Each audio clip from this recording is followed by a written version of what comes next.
Hi, Linda K. Gifford, CSA survivor here, reminding you not to trade your daughter for a cow. Think about that for a minute. Don't trade your daughter for a cow. Now, when I told my friend that that's what I was writing about, and that was the title of a chapter of my book, Self-Talk, My Continuing Efforts to Survive Childhood Sexual Assault, of which I am finishing the manuscript on in a perfect world in the next 2 weeks, she was like, well, that's stupid. Who would do that? So, this is why we have to educate and advocate. This is why I just snorted. I'm like Sandra Bullock. That's why we must do it. All right. Scratch that. Seriously, don't trade your daughter for a cow. It should go without saying, but it does not. And if you think that that's funny, guess what? That's a common practice in this world. Trading children, especially daughters, for livestock. That's a thing. And they're just lucky that they're not others or gay, because then you just get killed, right? I'm disgusted by this. I don't know how anybody can sleep at night. I don't know how any of you can put your head on a pillow and sleep at night. I've been through every sleep medication known to mankind. And I just started a new one this week after over 20 years of giving up on even trying anything.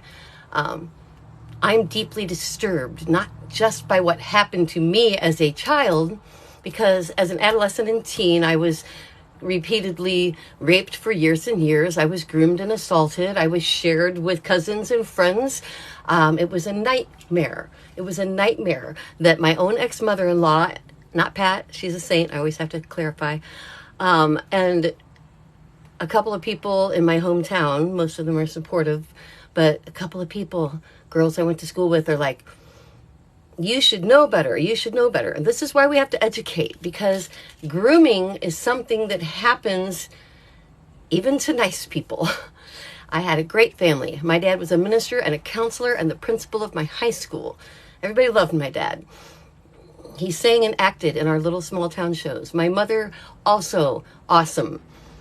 My mom started piano lessons in her 40s, started tennis lessons in her 50s.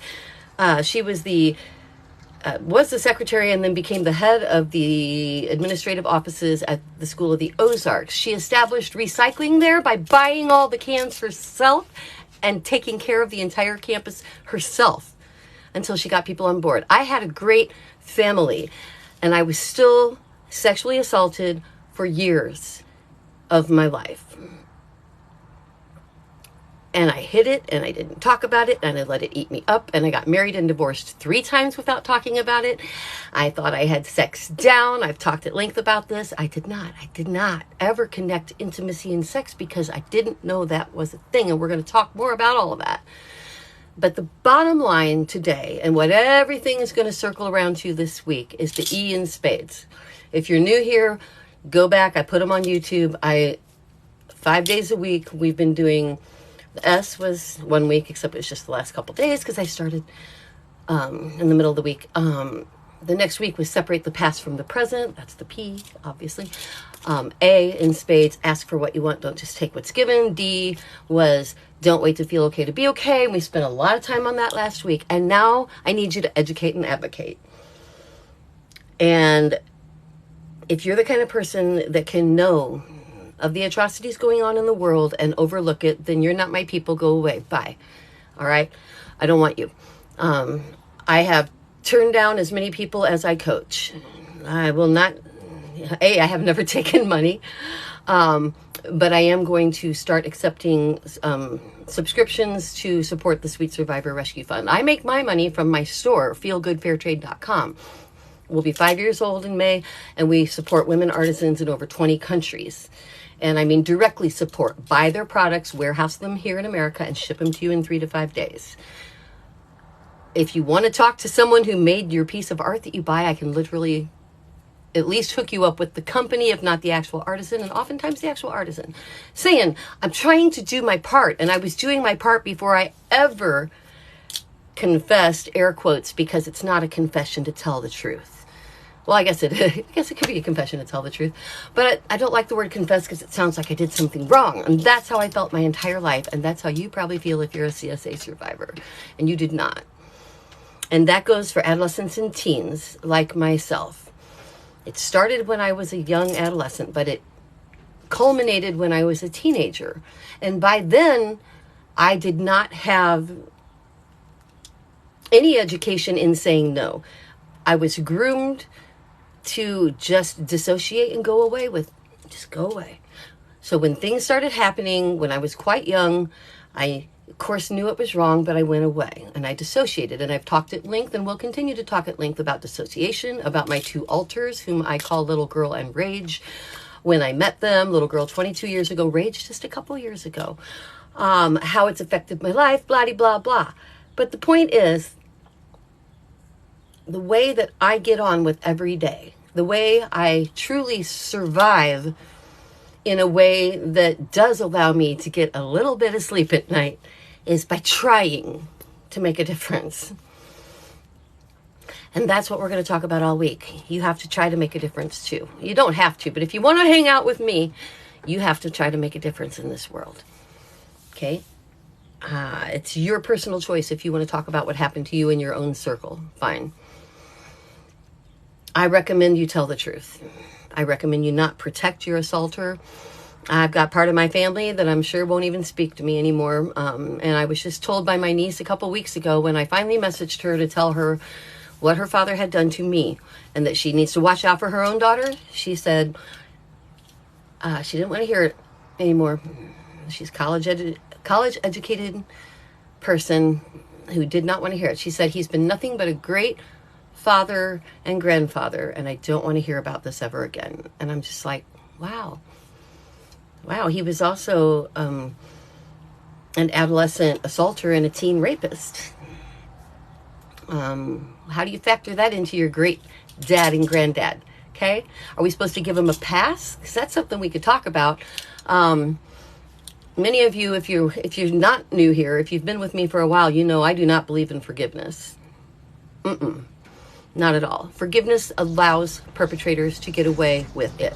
Forgiveness is somebody telling you to get over it. And you know what? You don't have to get over it. And if you try, you're not going to get over it. This isn't the kind of thing you get over.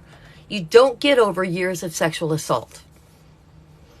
You do learn how to have a joyous life. You do learn how to move on. And you do need to reject people that tell you that there's something wrong with you if you can't forgive someone who sexually assaulted you. Okay? I'm drunk. Not an excuse. Right? And then they blame it on you, the way you looked. He blamed my eyes. And that's even in a song I wrote.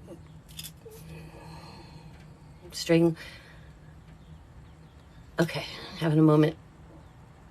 I don't want to think about that right now. So I just used my own CPTSD control techniques. I get triggered all the time. And then I stop and I breathe because I could break into tears like I used to do, or I could swallow it all down and push it inside me like I used to do. And then it's just waiting to come back. It's just waiting. When you push that stuff inside and you swallow it and you eat it, it's waiting to come back. Like I always say, it's like a spring that you're standing on.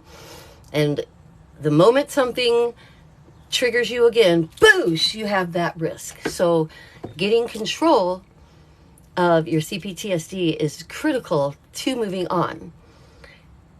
Having perfect love and forgiveness in your heart and not feeling any hate towards your assaulter, that's unrealistic.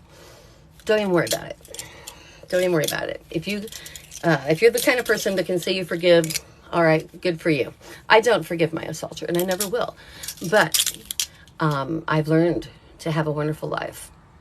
And the thing that grounds me, the thing that keeps me grounded is doing this. It's helping other people.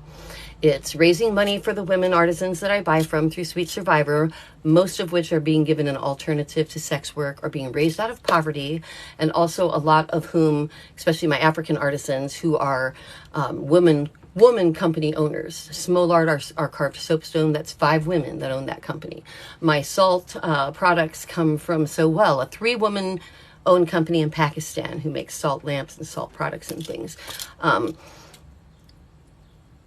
when you go to my store, you're going to find little amounts. I'll throw this in now because I've been asked about what I wear. Almost everything I have on came from my store. DZI cuffs, brass images, Asha, Acacia, various groups. But they come in such small quantities that by the time I tag them, they might not be on my store anymore. So I recommend you go there where you find tons of collections, and you'll find just a few products, 1 to 3, maybe 5, 6 products, and many or most of them. That's because real people make it, people. Real people, right? I mean, I guess real people work in factories, other places too. But my artisans are people that are supporting their children. They're putting their daughters in school. They're buying vaccinations and keeping roofs over their heads and providing opportunity to people in their communities. So do please support feelgoodfairtrade.com. But that is all part of educating and advocating. My business of 5 years is about educating and advocating and helping people. I just founded a charity. I've got the preliminary GoFundMe and Facebook pages up where you can donate now at Sweet Survivor, or live gifts here will go also to Sweet Survivor, and it's the Sweet Survivor Rescue Fund. Sweet stands for Survivors Will End Trafficking, because it's so important that we try to make a difference. Otherwise, it's just going to continue happening to other people just like it did to us. And I'm going to throw some double downs in. I always have double downs, and I decided last week, I get so many arguments that I would just devote Fridays to being a wrap-up of the whole week's topic, educate and advocate this week, the E in spades. But also, Friday, I'm going to address double downs. But I kind of feel the need to address a double down today because it goes hand in hand here. Okay? I am attacked by women do-gooders telling me to leave other cultures alone and that I need to respect somebody else's culture in regards to women. Now, we're talking about cultures who disguise their atrocities and their misogyny and their patriarchies. They disguise it with religion, right? So if your religion says it's okay for your father to tell you who you're going to fuck, because that's what arranged marriages are. Let's be straight. Arranged marriages are your dad getting in your vajayjay. It's your dad and your mom getting in your vagina. You might as well being raped by your father if he gives you away in an arranged marriage. Is that enough of a double down for you? Because I'm not done yet. And yes, I've had death threats. And yes, I expect to get more. And you know what? God damn it, I don't care. You're a sicko. I'm talking directly to you. Okay? Mothers who are pretending that their religion has any validity when their daughters have no choice in what they do, going to school, what they're going to be, and the very baseline of who I'm gonna fuck? Really? No. It makes me so angry. So, no, it's not culturally appropriate ever to disparage against women or others. And by disparaging in these kind of cultures, others are just killed, just gone. Your father will honor kill you. I know a gay Muslim whose father, and there are plenty of Muslims on the cutting edge of it's fine to be gay and all. I'm not slamming Islam. I'm saying this person happens to be. And also I know Christians that are the same way. I don't know any Jewish people who disparage against gays. I wonder what that's all about. Maybe I just haven't met them. But what I'm saying is, yes, I hope you're listening. You're a piece of shit if you think that you have the right to tell your daughter whose cock belongs in her vagina.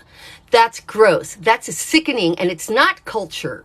It is a cop-out. It is trading your daughter for stuff. It is making sure that you have the family connections that you want. Whatever it's been bastardized into, it's still, that's what it is. I know someone, a friend of mine's sister, she got married to a Christian. She was a Muslim. Her father refused to go to her wedding because he didn't choose whose dick is going to go in her vagina, right? That's what it is. Arranged marriages, I don't care what you call it. And yeah, I'm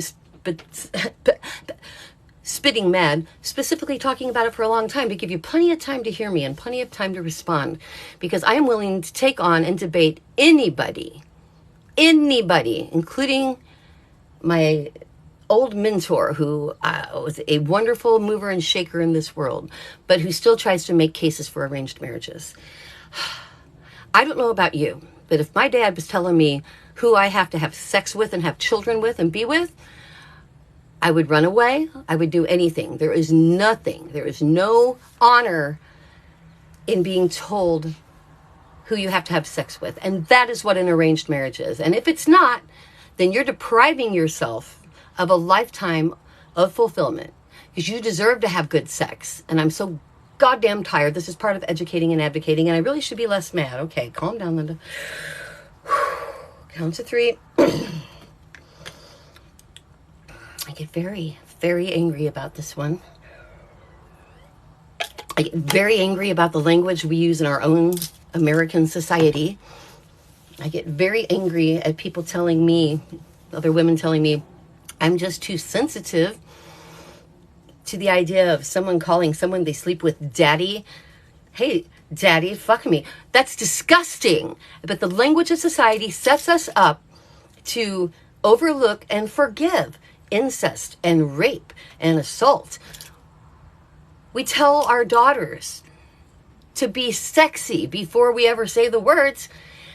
We laugh at it. I see memes where there's like, what prompted this is there was this meme, and it was supposed to be like, oh, it said, I got my happy shades on or something. It's like a little preschool girl dressed up in sexy, what would be sexy on an adult, looking coy with her sunglasses on. And what we're supposed to get out of that was, don't worry, be happy. And what I got out of it was, you're sexualizing a child again. What the hell is wrong with you? She's a little girl. You're teaching grown-ass men and women abusers, Giselle and others, you're teaching them that women and girls are commodities. And you taught me to be, and all of the women I know, you taught us to be sexy before we knew that it was going to lead to sex. We didn't know what sex was. We didn't know what penises and vaginas were. And when I was being groomed, back to the top of this, through the people that don't understand, and the people that I really need to educate, the people holding us down the most are the ones in denial, and the ones who blame us, and the ones who say we should have known better when they set up a society that teaches us just the opposite.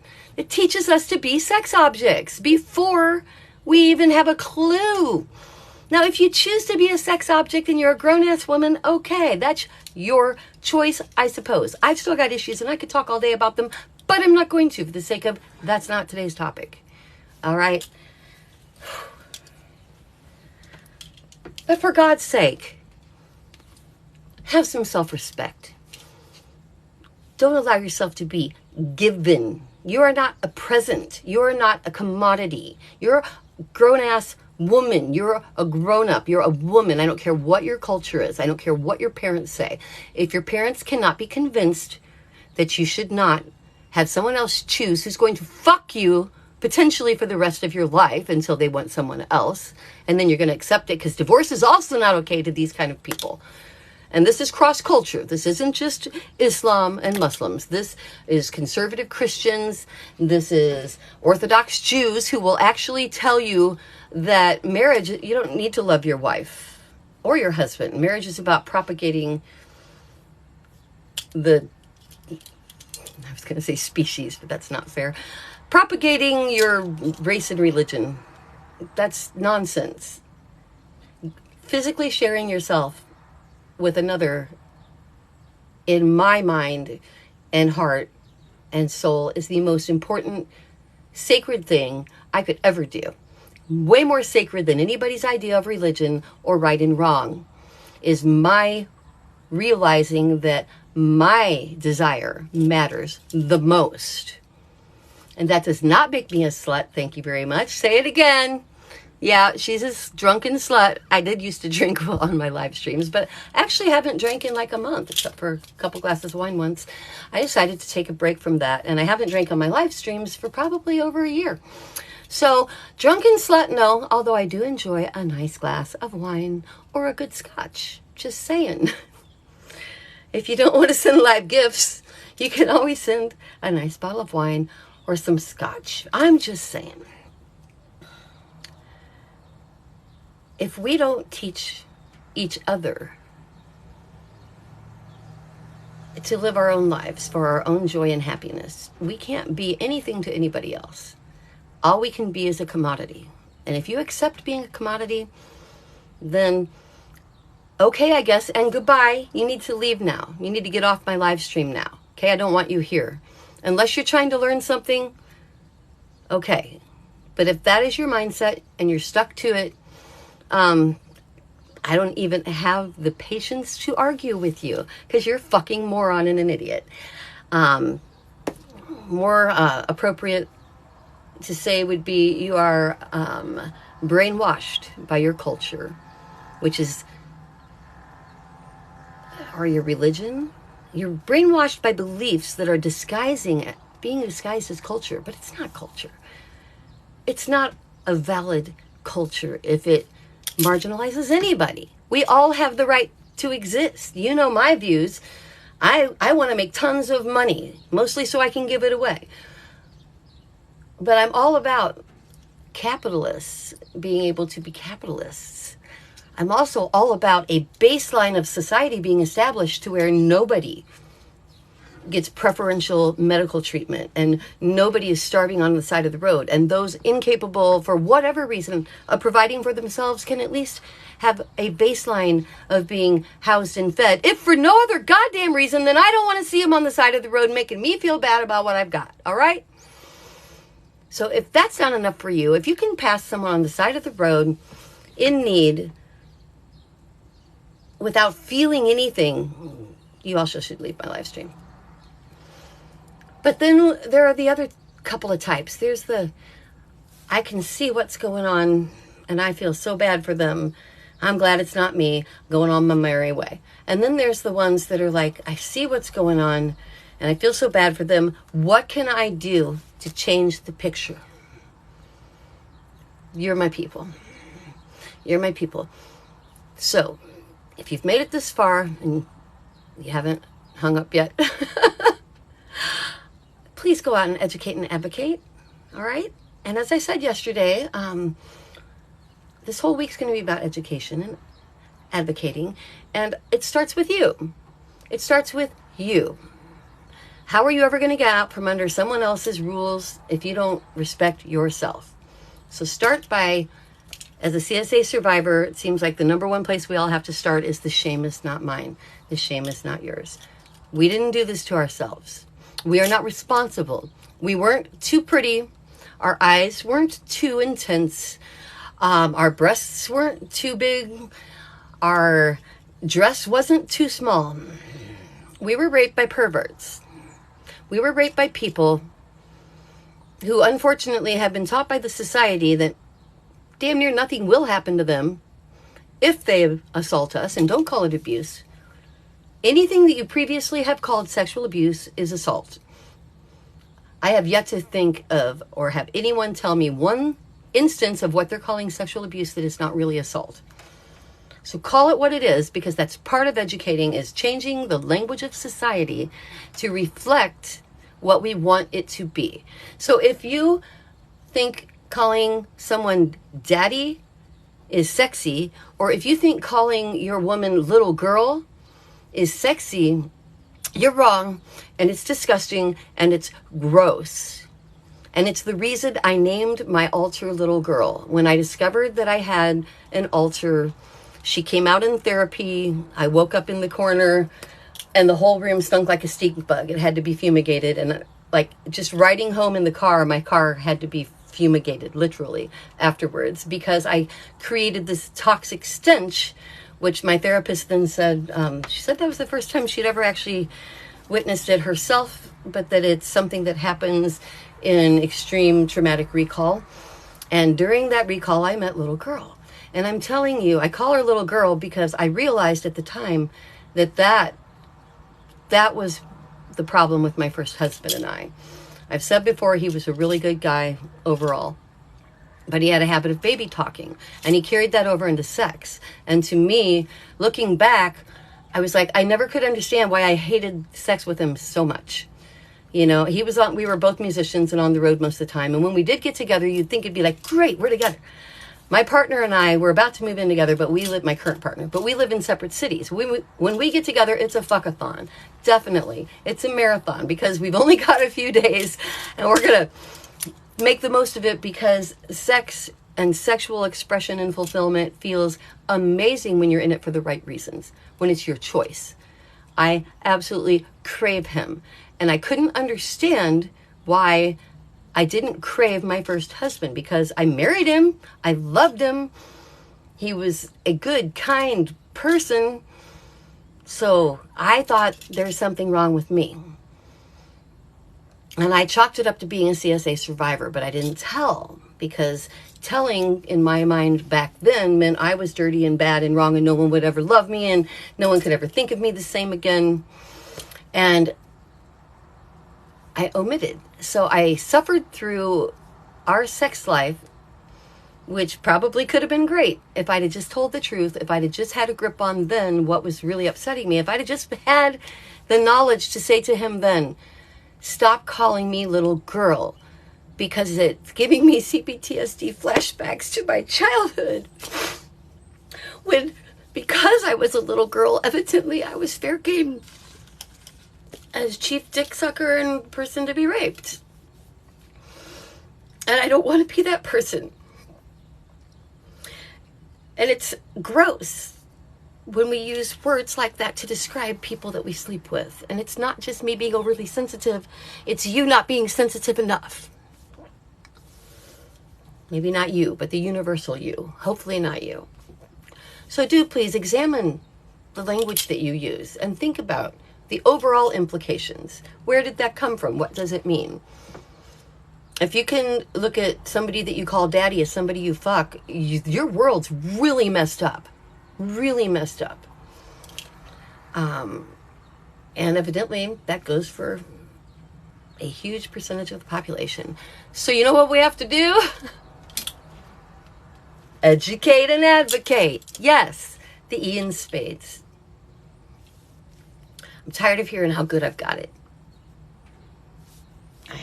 The Uber driver in St. Louis that took me from the train station to the hotel in December, my partner and I met up for 3 days to see a friend's show, and we stayed at a hotel, and this Uber driver, he was super nice, student from Ethiopia, and he's telling me how great women have it here.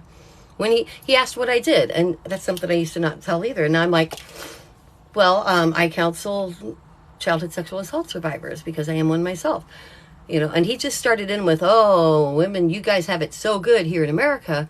And I'm like, wow, all you've convinced me by the end of our conversation is how bad you've got it there.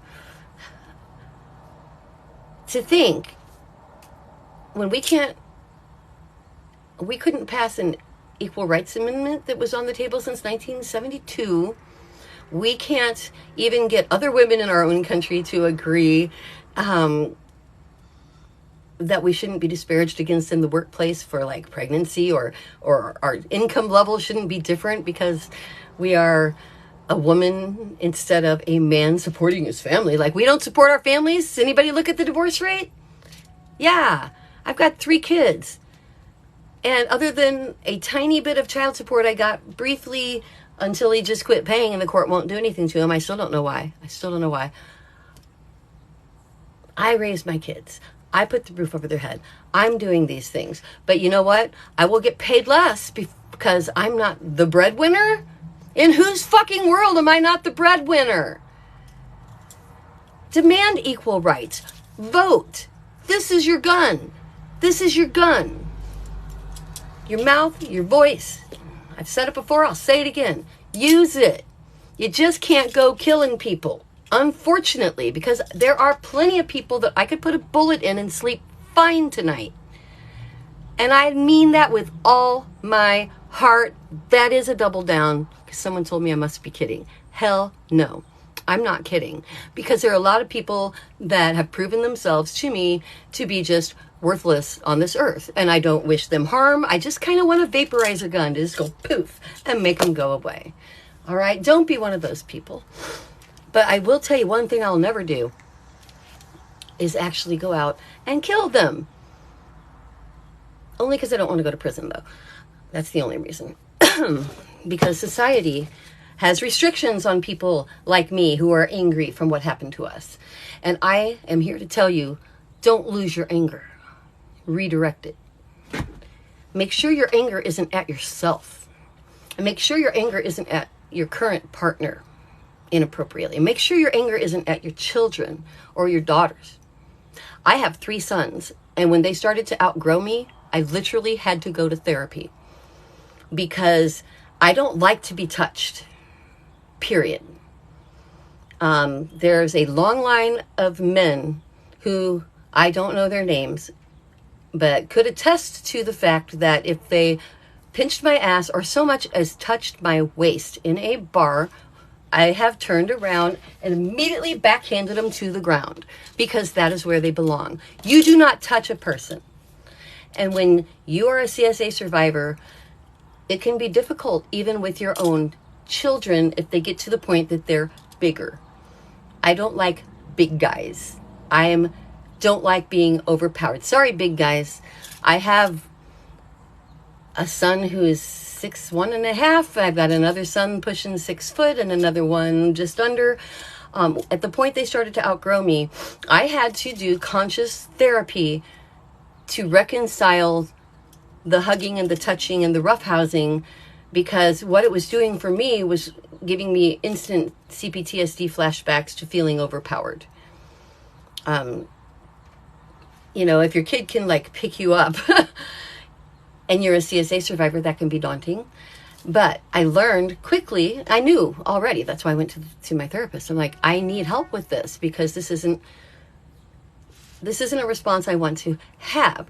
But the point being, no one's got the right to touch you inappropriately. And so let's go back to the top.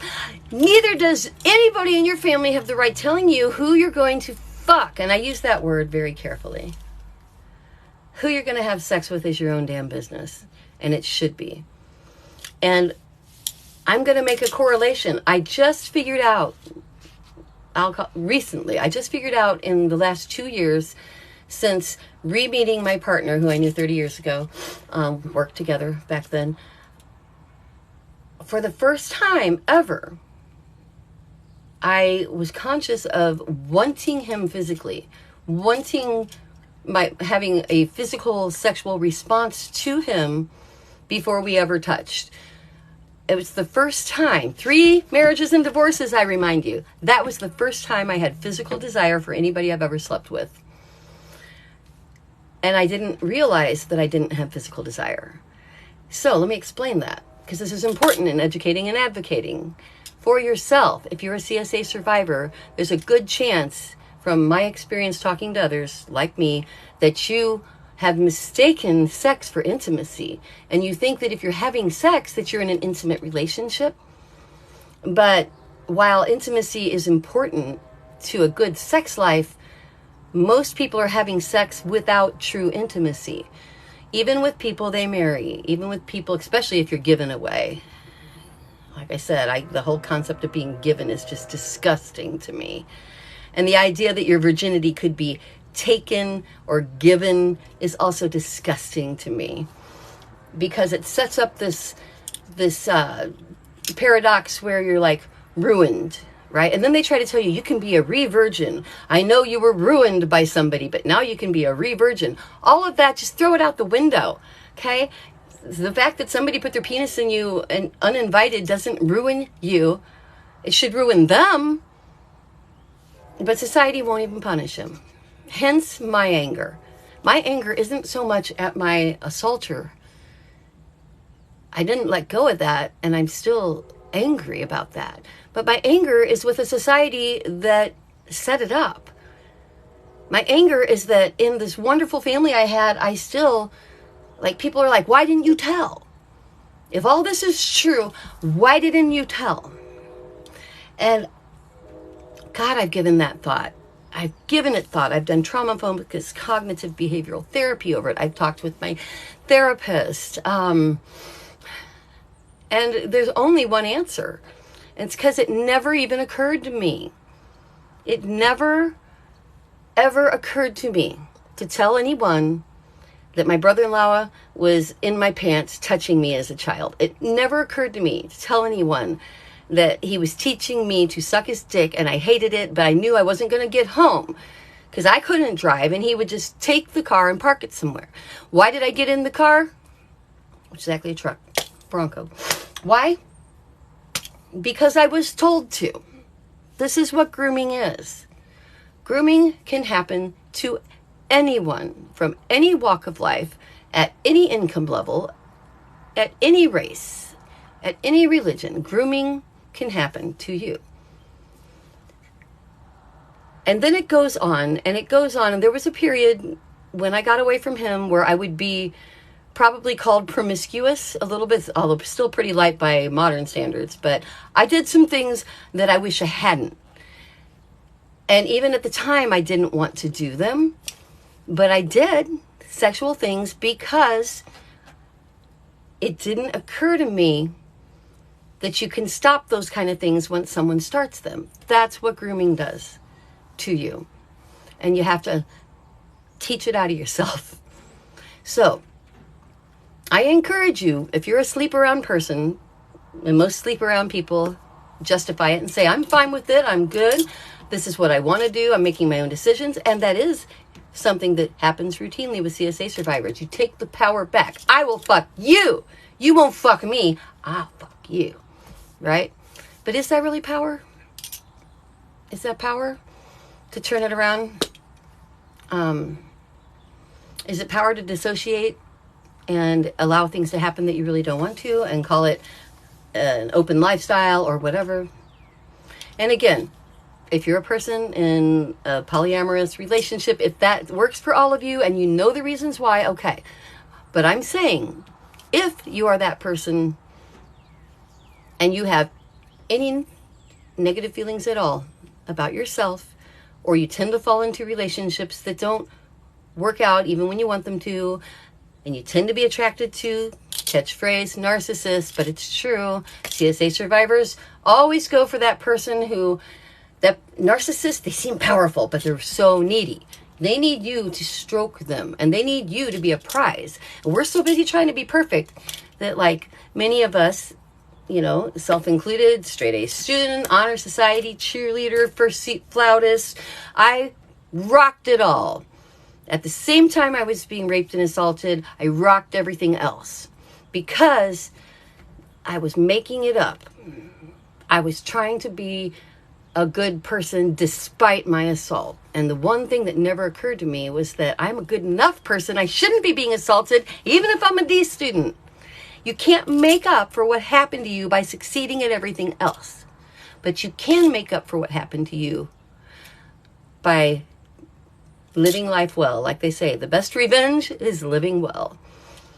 Well, living well can be hard when you've got CPTSD. And living well can be hard when you're so mixed up that you don't even realize that you're substituting sex for intimacy instead of finding sex with intimacy.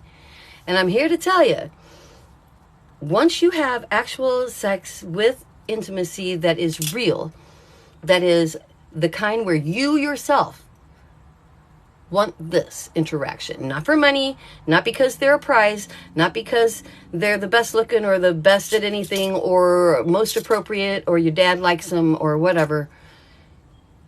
When intimacy for you is based on just being near you makes me want to take my clothes off and fuck you. When that happens, you're onto it. That's the real deal. And I don't know about you, but I have yet to meet a CSA survivor, even the ones that start out by saying, oh yeah, I love sex. Oh yeah, I'm fine with it. Oh yeah. But once we get down talking about the nitty gritty, it always comes down to what's missing. And then as we get further into that, it always comes down to, well, I hoped that they'd love me in the end. I hoped they'd see what a great person I was, whatever. It's like, well, if you want someone to see what a great person you are, you need to start with your pants on. Whatever's in either of your pants, I don't care what genders you both are, but you need to start with a mind fuck, okay?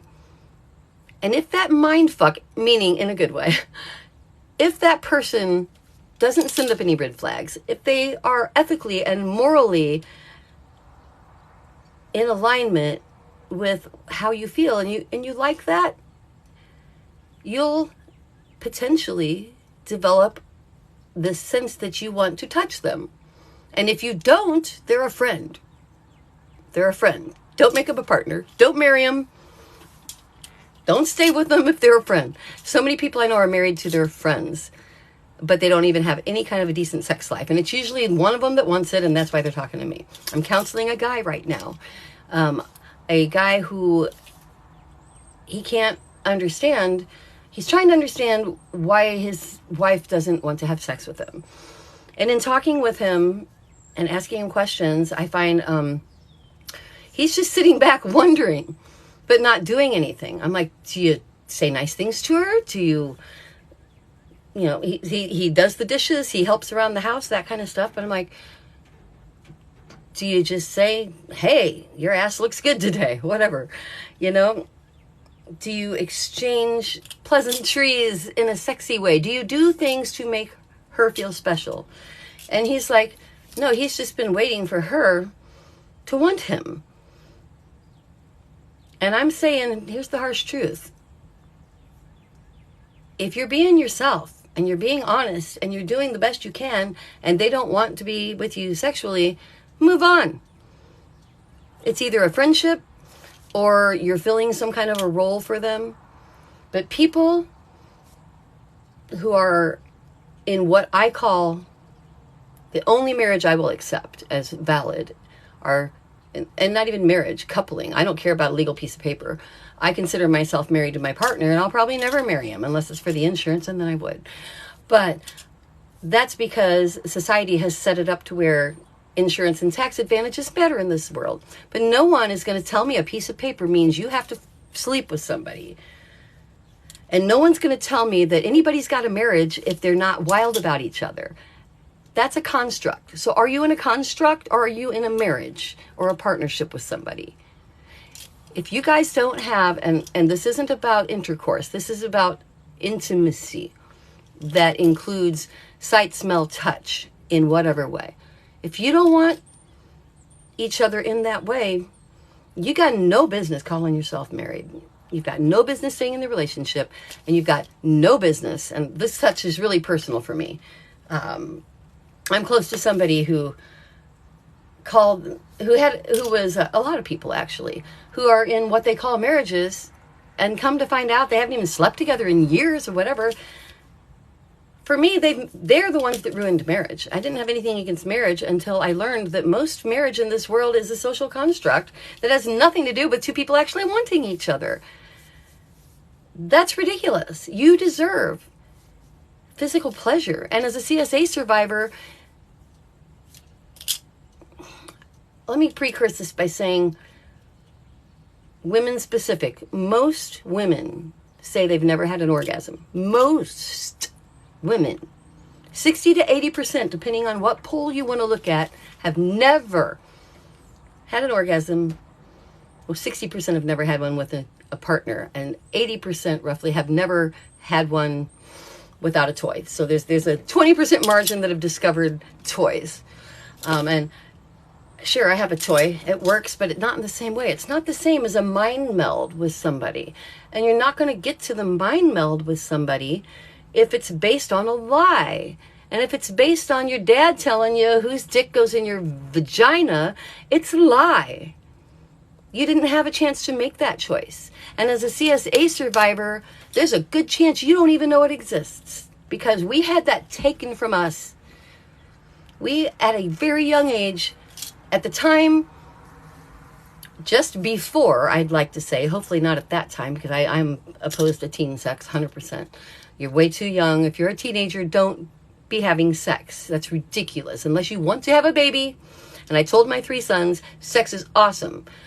Make sure before you do it that you can live with any disease you get for the rest of your life. Know that every method of birth control fails, including the 2 that caused 2 of my children to be here. And if you're perfectly willing to give them at least 20% of your income for at least the next 18 years, by all means, go have sex. Well, that put the fear of God in my sons. You do what you need to do for yourself, teenagers. So that was the teen talk. That's the moment for children. Don't have sex. You're too young. You don't understand it. And for CSA survivors, we're going to work intensively on this. And this is something I do one-on-one with people more. I'm touching on it here, but it's critically important. I mean, some people are like, well, you're a slut if you think that your orgasms are that important. And it's like, okay, I'll wear that if that's what a slut is. I don't think so. I do not think you know what that word means. But you call me what you want. My orgasms matter to me. And I have only had them, honestly, with my current partner and toys. And that is because before them, I hadn't done the therapy that set me up to be responsive to my own desire. Before that, my own, where desire would have been was replaced before I even knew what desire was or could be. It was replaced by cringing, by, oh God, I have to have sex again. Oh God, he's going to do it again. Oh God, I hate this. Oh God, I'm a dirty little slut. Oh God, this is horrifying. I'm going to go away. I'm going to dissociate. You know, my brain didn't grow as many connections as your average adult brain that wasn't traumatized in this way or some other complex way. That's the C in CPTSD, complex. So I never had, you don't know what you don't know. That's what I'm saying. And patriarchal societies and cultures that are disguising their misogyny and their bullshit under the guise of it's our culture or our religion says. No, if they're disparaging against you, it's because they know that's going to keep you in line, and they want to keep you in line because they don't want to give up their stuff. So if you're happy to be somebody's stuff, more power to you. Bye-bye. You need to go now. I don't want you on my live stream. But if you want to learn what it's like to be attracted to someone based on their pheromones, based on an animal attraction in you that says, okay, they have passed all of my other tests, and I know they're not a friend because, God damn it, I want to get naked with them. That's what you're going for. That's the prize. That's where I want you to be. Those are the only people I coach. I won't coach somebody that's in the middle, that just wants to like be okay. I know what happened to me, and I accept it. And I know that I'm not super happy, but, you know, at least my head's above water. I'm not drowning. Yay. It's like, I'd rather drown. I'll take one good O and drown before I spend a lifetime without him. That's the power of being awakened physically. And now that I'm woke, I am woke. I like fucking. And I want to do it on my terms. And I want to do it with somebody I want to be with. And God damn it, I didn't know that was a thing. And you know the worst part about it? I didn't know that I didn't know it was a thing. I thought I was good at sex. I thought I had it down. My partners didn't complain. My husbands didn't complain. I've got 3 kids. I thought I did sex okay. I even enjoyed it a little bit here and there, you know? But not like this. It was all a make-believe construct that was being fed to me. And to those of you who were not sexually assaulted before you ever chose to have sex, just try to put yourself in our shoes. Try to imagine. Try to go back to your own memory. Remember what it was like, even if it was probably a terrible decision. The first time you had sex was probably a terrible decision, no matter if you decided for yourself or not. But at least you made the decision. At least you might be able to remember some feeling of desire or titillation or something. I don't remember anything like that. All I remember about being sexually awakened was, what the hell's going on? Oh, this is sex? Oh, I'm not supposed to be doing that. Oh, this is horrifying. I don't want to do this. Oh, I have to? Okay, I'm going to dissociate and go away. Blah, blah. Set myself up. Set myself up for a lifetime of being unwilling to give to anybody. Because only in receiving can you give. Only in being selfish can you be selfless. And this is where the conservatives like to get down on me, because they like to say it's all about giving. And men especially want you to believe it's all about giving. Giving, giving, giving. It's like, no. No.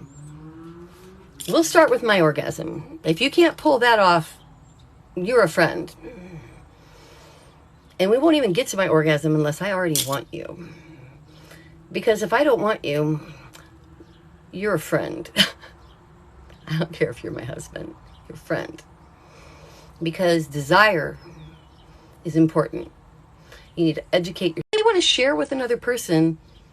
How are you going to do that if you yourself are not receiving the things that make you satisfied and happy?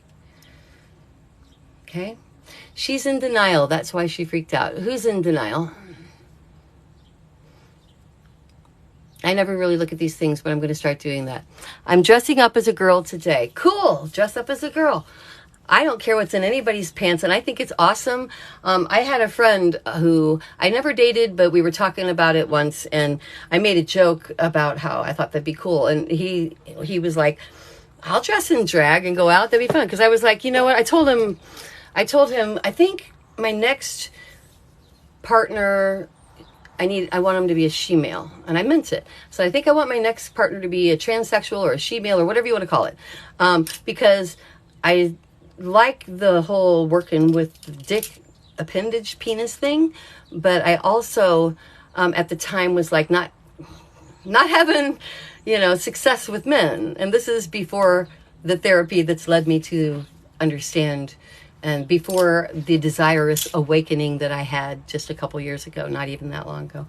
And he was like, sure, cool. So I'm like, yeah, that's good. Dress up as a girl, dress up as a boy. We should have fun. I'm a woman, and isn't it unfair that we can, society totally is fine with me in tennis shoes and jeans and a t-shirt, right? But you put on some heels and a dress and lipstick, guys, and they're like, oh, there's something wrong with you. There's something wrong with a society that doesn't, that puts restrictions on people. Girls do this, boys do that. It's like, that's nonsense. Utter nonsense. Utter nonsense. Someone assumed I was a conservative because the Sweet Survivor Rescue Fund that I founded, survivors will end Earth's trafficking, and they thought, oh, you must believe in QAnon and all this. I'm like, no, I'm not a dumbass.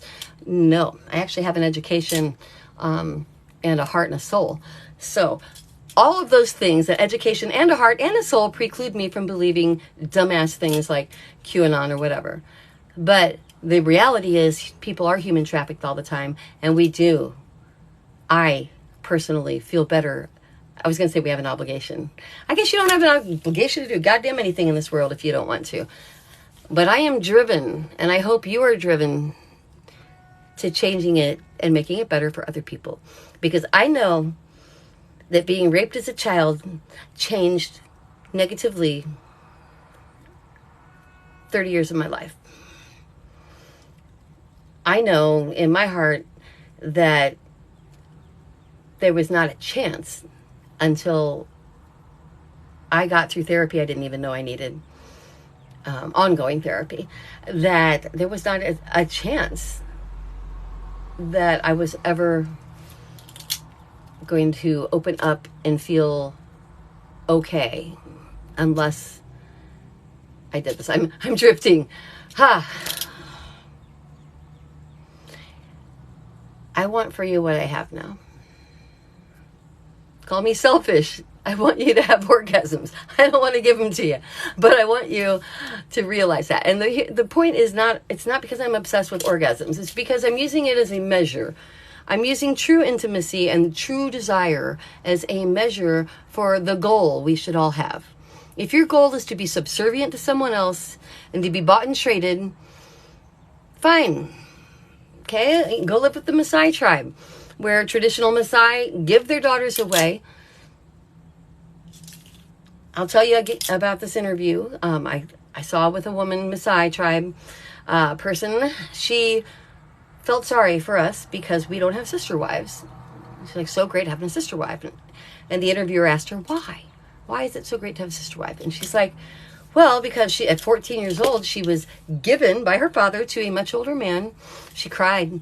She cried the whole way to the place in the woods where he had his house, hut thing, whatever, starts with a B, I can't remember the name.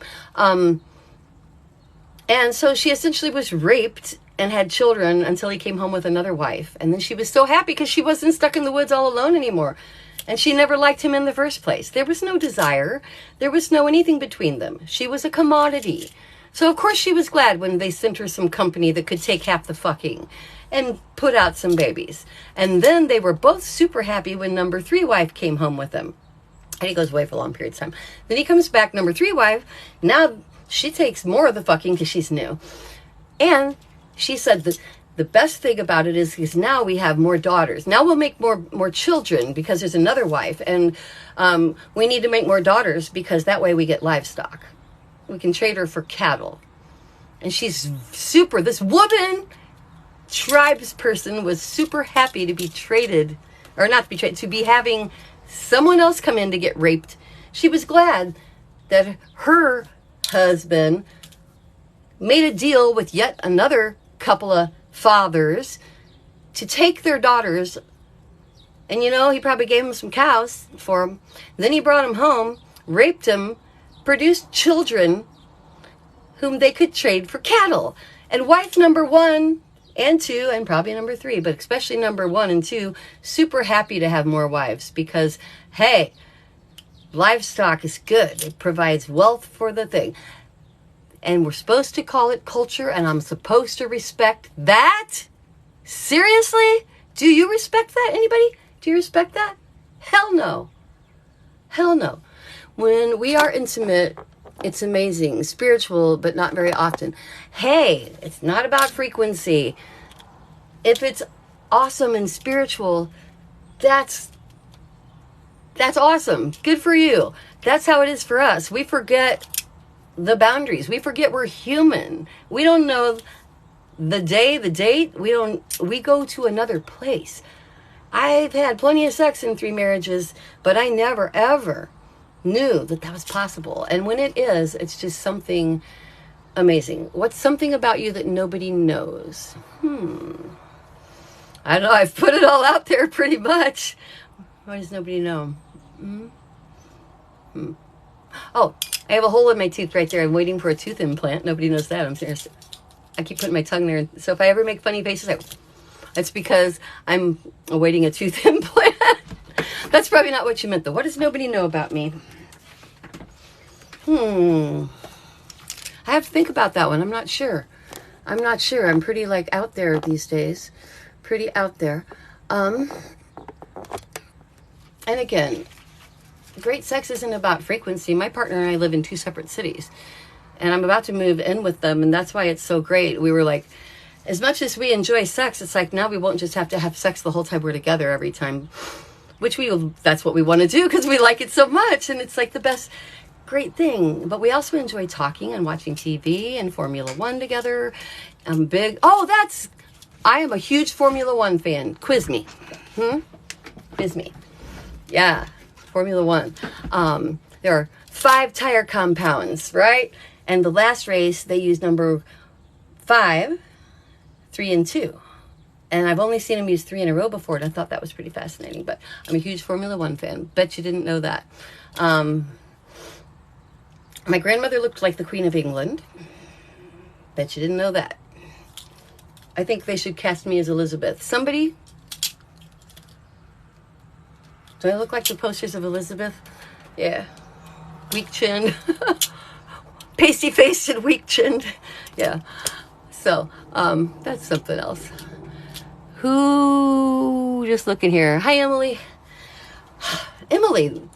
That was going to be my name. That was my alternate name. My mom won this one. I guess they went like every other kid. But my dad wanted to name me Emily, and my mom won with Linda.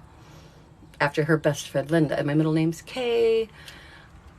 So that's something.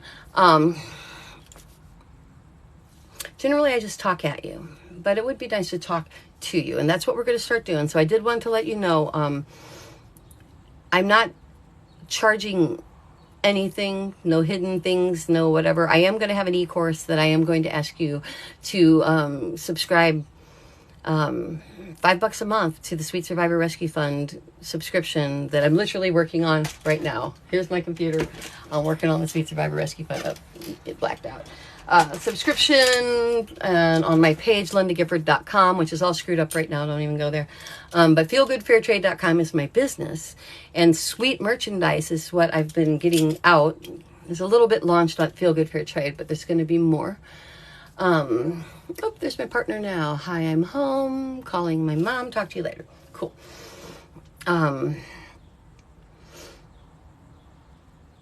I know is that the only way for me to continue surviving joyously, I could just slip into my own world. I could just, I've got feelgoodfairtrade.com. We're going to be 5 years old next month, and I could just sell women artisans products and feel pretty good about that.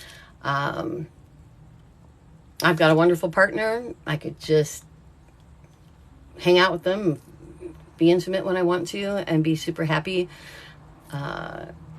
Love to cook, love to ride motorcycles, love to do all kinds of things. But you know what? What nags at me, no matter how much joy and happiness I have in my life, the thing that causes me the most CPTSD triggers and really gets me upset is the damn news. It's the news. It's what people say to me. It's just on Facebook. It's these people that, I guess other women on here won't be surprised, but I get so many, hey, gorgeous, hey, sexy, you're looking beautiful and sexy. It's like, you really think I'm on here to get compliments and be told I'm sexy? You didn't fuck my mind, thank you. My sexiness is for my partner because he made it through layers. He made it through layers of me. And only then, okay, it all happened really fast. Doesn't take long sometimes to know. Like I said, we worked together 30 years ago, but there wasn't a hint. There was one time I wanted to kiss him, but I didn't. All the way back then. And never a flirt. I was newly married to somebody else, whatever. It was just that looking back now, I see that I had the chemical pull to him already back then. But being an ethical, moral person who was recently married, and he had recently lost his girlfriend died tragically, and he was with her when she died, a gas leak in their college apartment, and he was with a new person who he ended up marrying, and they were solid, and I was solid. I'm just saying, looking back, I can accept that there was this one moment where I was obsessed with his lips. I remember, because I'm a musician, and we were loading equipment, and we were loading equipment in the back of his car, and I just remember being drawn to his visage and his lips, and then going boom, and shutting that down fast because it didn't fit the reality that I was in. But now it explains a lot how 27 years after the last time we saw each other, we just snapped fast. He was already vetted. I could never have moved that fast with somebody that I didn't know previously, I don't think. Not that we haven't all had stupid sex along the way. At times, I've had stupid sex too. The dumbest stupid sex I did was sleep with somebody after a funeral. Getting drunk after a funeral, and because he was friends of friends, and a very high up official, actually, in this state, and whatever, decent person, but no real attraction. That was just I'm drunk and sad, and so sure, I'll go home with you. And then realizing later how it was horrible, it was unsatisfying, didn't want it to go anywhere, and realized this person should have been a friend. And I did that same thing, and this is way before I met my partner, obviously. I did that years ago. I did that same thing where I dissociated because of the situation. And that's another reason why they say when you drink at home, you're an alcoholic, but I disagree. I won't generally, I try not to at least, get intoxicated in public because people will try to take advantage of you. And I do know that one's inhibitions go down. But for me, when my inhibitions go down, it doesn't create desire. It's not like, oh, I want to have sex. It's just like when my inhibitions go down, I can dissociate. So I make damn sure it doesn't happen. That's just knowing myself. And I won't knowingly put myself into a situation where I might do something stupid based on old patterns of behavior that no longer serve me. We all learned things, like dissociation in general. It doesn't serve us anymore, except in de-manifesting.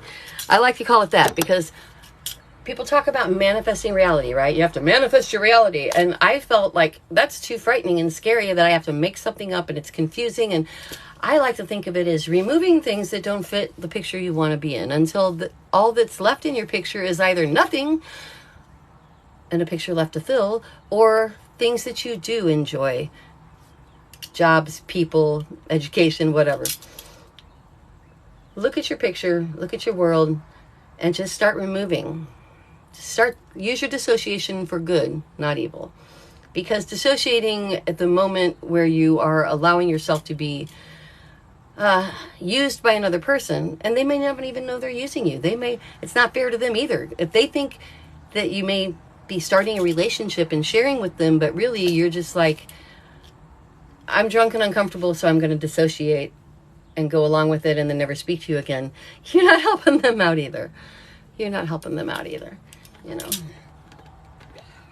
I told that to someone else, and someone in person, and they said, oh, well, men never think like that. They want it no matter what. That is not true. There are lots of people of every gender that really don't want to be tricked. And I'm going to include my 3 ex-husbands. All 3 of them would have been better off knowing what had happened to me. And as part of educating and advocating, let me throw that in there too, and then we're going to wrap up. I want to throw in that I've said it before, and I'll say it again. I'll say it again. Don't turn your partner into your psychiatrist or your therapist or your counselor. You need your partner to know that you struggle with CPTSD from being a CSA survivor. But if you give them the play-by-play of every nitty-gritty thing that happened to you and all of your experiences, then you're going to give them a similar kind of CPTSD or PTSD. That's my theory. I just made that up, but I still think it's true. I don't want my partner thinking about the things I have to fight thinking about. It's bad enough that one of us sometimes has to fend off thoughts of the past and negative past in a sexual encounter. We don't both need to be doing it. Your partner and you are a union of the now and the future. You've got the now. You may have some past too, but that's in the past. We're not going to worry about that. You have the now. You have the future. If you and your partner, or the person you want to be your partner, if you don't find joy in your now and have plans for future joy and excitement in your future, then you're going to turn them into your caretaker. And that's not going to last for long. Or worse yet, they'll stick with you even because they feel sorry for you. I was just reading, I just counseled someone. They didn't well, it was Quora. I guess they kind of asked for it. It was a question. And they're like, do I have to stay with my partner because she lost her arm in an accident? And it's like, well, is the reason you want to leave her because she lost her arm in an accident? Because that's shallow. And it's like, no, I was going to leave her already. Then she lost her arm, and now I feel like I have to stay with her. And I'm like, no. No, you don't. I'm sorry she lost her arm in an accident. This is your life. Maybe there's more, but this is the only one I know I get. If anybody tells you to live your life in this certain way, like being given away, like your dad tells you whose cock is going to go in your vagina, that's disgusting. Back to the top. Just had to throw that in there. If that is your reality, change your reality. Get that shit out of your picture so that what is left is what you will accept. And I'm sorry your partner lost an arm. I was like, but you were already not happy in leaving. The timing is unfortunate, but you still owe it to your partner, to her in this instance, to find somebody that's not with her because she's a fucking mercy case. Do you, as a CSA survivor, want your partner to feel sorry for you? If so, I think you need a therapist beyond what I can do for you. I think you need an actual licensed clinical doctor. I just play one on TikTok because I'm a survivor. I just talk to people because I want to educate and advocate, and because I want to teach my trigger management program. Although I am not a doctor, I think I'll probably go on and go back for my master's, because I'm in interpersonal and organizational communications, and people do like that credibility factor. But, you know, as my therapist put it, and the 3 university professors who are teaching out of the first 7 chapters that I posted on Facebook, same name, Linda K. Survives. You can read the first 7 chapters of my book there. It's because I lived it. And it's because I overcame it, in the sense that I realized I spent a lifetime wanting to be normal. I spent a lifetime trying to be normal, wondering when I would feel okay, when I would be normal, when I would be as good as everybody else. And then I realized all that was a false sense of shame that I didn't deserve. And therapy introduced me to a little girl, my one of my 2 alters. And then a couple years ago, when I started therapy again, following my blackout where I tried to kill my then, I call him not boyfriend, person I was using for sex, who was using me for sex. And I wasn't even trying to have a relationship with beyond that. It was just like, I'm done, right? Boy, have I learned a lot since then. I've learned a lot since then. And that's why I'm on here. That's why I'm playing a doctor on TikTok. That's why I'll probably go back and actually get my master's, just to add to the credibility factor. But you know what? To quote somebody else, you're the blind leading the blind. Yeah, I am, I guess. But who better? Who better? I'm maybe the blind, but I've got my, like, Geordie glasses on, you know? I can see now. I can see that I am a perfectly normal CSA survivor. And I can see that the shame in being repeatedly raped was his, not mine. I can see that. And I'm going to change things. I'm going to change things for other people. So that's what's going to happen. That's what's going to happen.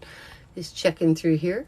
I still want to know who this crazy puppy mom says. She's in denial. That's why she freaked out. Which thing we were specifically doing. Are you doing yes or no questions? Yes or no? I don't know. If you're still there, what's the yes or no question?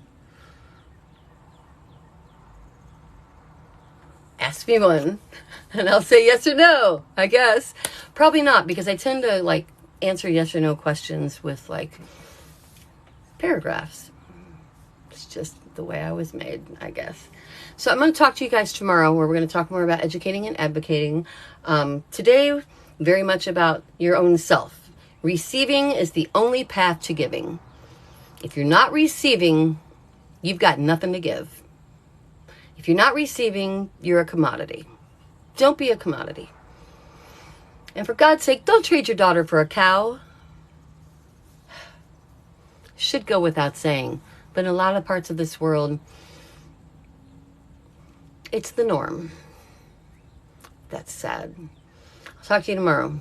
Tomorrow, I want to talk more seriously about partners and sex, and educating and advocating in that scope. Talk to you then. Bye.